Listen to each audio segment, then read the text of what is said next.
Ehipto, sa kauna-unahang pagkakataon, nakaranas na rin ng pag-atake. Buhat nang magsimula ang digmaan sa pagitan ng Amerika, Israel at ng Iran. Ito na ang isa sa mga malupit na naranasan ng Ehipto. Sino ang umatake at ano ang particular na target? At ano ang nangyari? Ano naman ang sinabi ng United States of America sa pangyayaring ito? Yan ang ating pag-uusapan sa video ito. Pero bago ang lahat, ay huwag kalimutang mag-subscribe. Samahan mo na rin kaibigan ng matamis mong like ang video ito at i-click ang notification bell. Napakalaking tulong niyan kasi para sa aming mga content creators.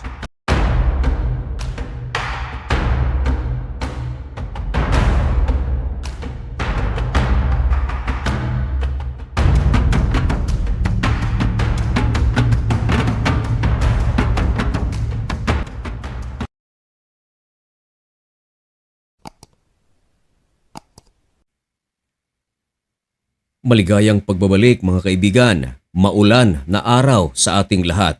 Ngayon mga kaibigan ay huling araw ng buwan ng Hulyo 2026 at nagbabaga at napakabagong balita ang ating ihahatid sa inyo. Ito ay may kinalaman pa rin sa gulo na nangyayari sa pagitan ng Amerika at ng Iran. Pero sa pagkakataong ito mga kaibigan, kasama nating mapag-uusapan ang Ehipto sapagkat buhat nang magsimula ang digmaan ng Amerika, Israel at Iran noong February 28, 2026 sa buwan na ito. Sa taong ito, nagkaroon ng unang pag-atake ang kalaban mismo sa loob ng Egypt.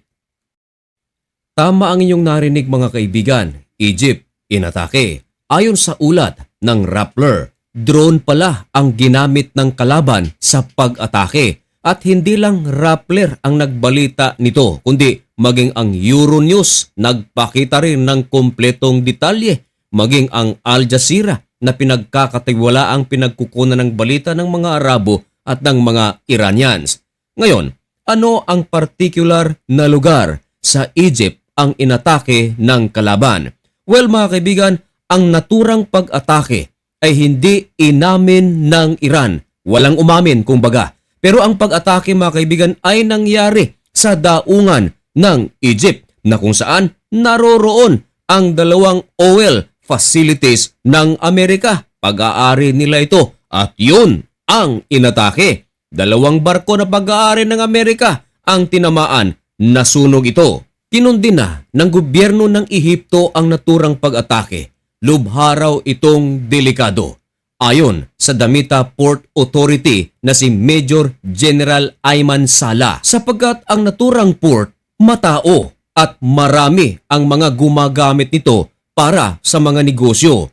Kaya napakalaking dagok ito na kanilang naranasan sapagkat iiwas ang mga nagnenegosyo sa kanilang bansa na gumagamit ng naturang port at maliban pa riyan, nalalagay sa peligro ang maraming buhay ng mga tao na malapit sa naturang daungan. At ito ang matindi mga kaibigan, walang inamin ang IRGC na sila ang umatake. Nagsagawa ng investigation ng gobyerno ng Ehipto sa naturang drone strike at ang drone na kanilang pinag-aralan, wala itong indikasyon na mula sa Iran.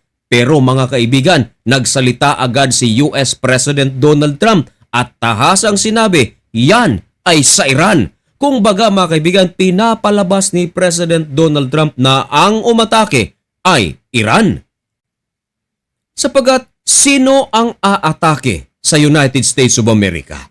Sa mga pag-aari nito, ayon sa Amerika, walang iba kundi ang Iran. Marami ng mga pag-aari ng Amerika na nasa Middle East gaya ng nasa Jordan, Kuwait, Bahrain, Iraq. Inatake ito ng puwersa ng IRGC. Ngayon, ito namang barko na pag-aari ng Amerika na nasa daungan ng Ehipto, walang duda ang may gawa raw nito ay Iran. Pero mga kaibigan, wala mang malinaw na ebidensyang ibinigay ang US President Donald Trump sa naturang pag-atake. Pero nang magsagawa ng pagsaliksik ang Ehipto at Amerika, may lumutang pang ebidensya na talagang ito ay tumuturo sa Iran. Alam niyo kung bakit? Sapagat nitong nakaraang araw mga kaibigan, kung inyong naaalala, merong barko ang Iran na kung saan inatake ito ng Ukraine. Sapagkat ayon sa Ukraine, ang barko na nagmula sa Russia papuntang Iran may kargang mga drones at iba pang mga missiles. Kaya ayon sa Ukraine, hindi nila ito pababayaan na makarating sa Iran sapagkat malaki ang possibility na gagamitin ito sa kanilang mga future attacks. At dahil dito mga kaibigan, naggalit ng husto ang Iran at nagbanta sa Ukraine na sila ay maghihiganti. Ano naman ang koneksyon nito sa Ehipto? Well, ganito mga kaibigan, ang naturang lugar kung saan isinagawa ang drone strike sa mga barko na pag-aari ng Amerika na nasa Ehipto. Ito ang isa sa mga lugar na binabanggit sa mga banta ng IRGC na kanilang paghihigantihan para sa Ukraine at Amerika. At upang patotohanan ng ating sinasabi, para hindi tayo sabihang sinungaling ng ating mga bashers, narito ang pahayag ng Euronews. Baka maliit sa inyong screen mga kaibigan, basahin ko na para sa inyo. Ganito ang kanilang ulat.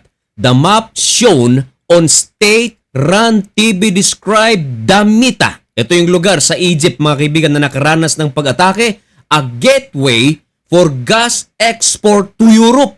Iranian Foreign Minister Abbas Araghchi said on Tuesday that Iran does not seek escalation but was demanding compensation from Kyiv. Ayan, maliwanag mga kaibigan ang pagkasalaysay ng Iranian State TV na mismong foreign minister pa ng Iran ang nagsabi, ang pangalan ni Abbas Araghchi, na kung saan hindi sila naghahanap ng gulo laban sa Ukraine. Pero nais nilang pagpabayarin ang Kyiv dahil sa pag-atake nito sa barko na nagmula sa Russia papunta sa kanilang bansa, karga ang mga drones. Kaya itinuturo itong ebidensya ng United States of America at ng Egypt na ang may kagagawan sa naturang drone strike sa Damietta ay walang iba kundi ang Iran. Ayon sa mga eksperto, tatlo ang tama sa naturang drone strike. Unang-una, ang United States of America sapagkat pag-aari ito ng Amerika at may mga laman pa itong natural gas. Pangalawa, apektado rin dito ang Ukraine sapagkat isa ito sa mga daungan